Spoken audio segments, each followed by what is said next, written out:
नमस्कार, मैं हूं आदित्य और आप देख रहे हैं ईवन टीवी मध्य प्रदेश छत्तीसगढ़। आइए बढ़ते हैं खबरों की ओर। राजधानी भोपाल में बीजेपी प्रत्याशी ध्रुव नारायण सिंह के चुनाव कार्यालय का शुभारंभ हुआ। ध्रुव नारायण के साथ चुनाव में सहयोग करने के लिए पप्पू विलास भी सामने आए। विधायक आरिफ मसूद पर तंज कसते हुए ध्रुव नारायण ने कहा, लोगों को गलतफहमियां हो गई थी कि पप्पू विलास उनके साथ है, लेकिन पप्पू विलास हमेशा से ही भाजपा के साथ रहे हैं। और कांग्रेसियों के मन में अगर कोई भावना रही होगी, कोई उनको पप्पू विलास जी को लेकर प्रसन्नता रही होगी, तो अब वो मायूस होने वाले।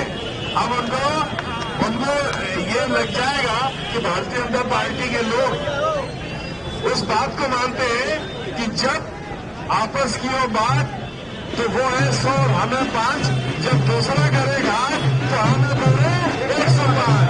तो 105 की भावना से साथ ही काम करते हुए छोटे से बड़ा हुआ था। बीच में कुछ परिस्थिति ऐसी बनी थी नगर निगम चुनाव के समय कि मुझे निर्दलीय चुनाव लड़ना पड़ा। तो निर्दलीय चुनाव लड़ने के बाद और जीतने के बाद भी मैं कहीं पार्टी से अलग नहीं हुआ।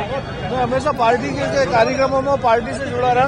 हमारे जिला अध्यक्ष जी वगैरह इनको सबको मालूम है, लगातार में संपर्क में रहा।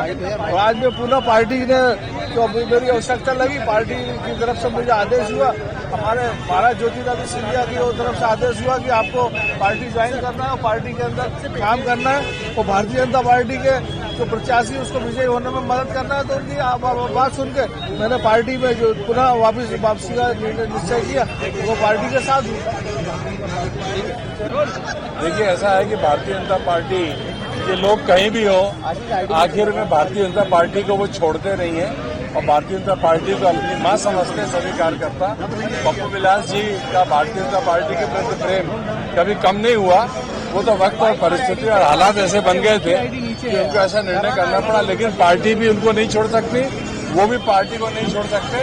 हम सब पार्टी के हम लोग पूरक हैं और मैं पप्पू भाई का स्वागत करता हूं कि उनके आने से हमें बहुत ताकत मिलेगी और ये जो 17 तारीख को मतदान है, तो जो ताकत से भारतीय जनता पार्टी के पक्ष में मतदान होगा और ये सीट हम जीतेंगे। आज लगता है क्या चुनौती मानते हैं इसमें? लोग इनको मान देते हैं क्योंकि आपके ज्वाइंट होने के बाद एक बहुत बड़ी ताकत आपको मिली है, तो क्या चुनौती आपको लगता है कि है? देखिए, कोई चुनौती नहीं थी। वो पप्पू भाई को अपना मानने लगे तो ये उनकी मूर्खता है। ये हमारे थे, हमारे हैं और हमारी रहेंगे। ये कभी भाजपा से दूर नहीं जा सकते। तो वो बहुत सारी खामाख्याली पाले हुए हैं, बहुत सारे। अब उनके चुनाव में उनके एजेंडा तो बचा नहीं, अब उनका टोटल एजेंडा फिरका परस्ती में सिमट के रह गया है, तो वो सफल नहीं होने वाला। जनता उनको पहचानती है। सर, आरिफ मसूद ने कहा है कि मेरे सामने चुनाव मुख्यमंत्री शिवराज सिंह चौहान को लड़ना था, लेकिन उन्होंने ध्रुव नारायण सिंह को मेरे सामने खड़ा कराया। देखिए, क्या है कि मैं उनकी किसी बात का जवाब नहीं दूंगा, न मैं उनको इस लायक मानता हूं कि मुझे उनकी किसी बात का जवाब देना चाहिए। उनको जो मर्जी बोल सकते हैं, भारत में बोलने की आजादी है, उस आजादी का वो प्रयोग करके चाहे कुछ भी बोले, मैं जवाब नहीं दूंगा। आखिरी सवाल के जो चुनाव लड़ा जाएगा, सनातनी पे लड़ा जाएगा या विकास के मुद्दों पे लड़ा जाएगा? देखिए, सनातन तो हर हिंदू की आत्मा है, तो सनातन को लोग गाली देंगे तो हिंदू को तो बुरा लगेगा, लेकिन चुनाव तो हम विकास पे ही लड़ेंगे। विकास पे लड़ेंगे, भारतीय जनता पार्टी के एजेंडे पे लड़ेंगे, मोदी जी के नाम पे लड़ेंगे, शिवराज जी के काम पे लड़ेंगे।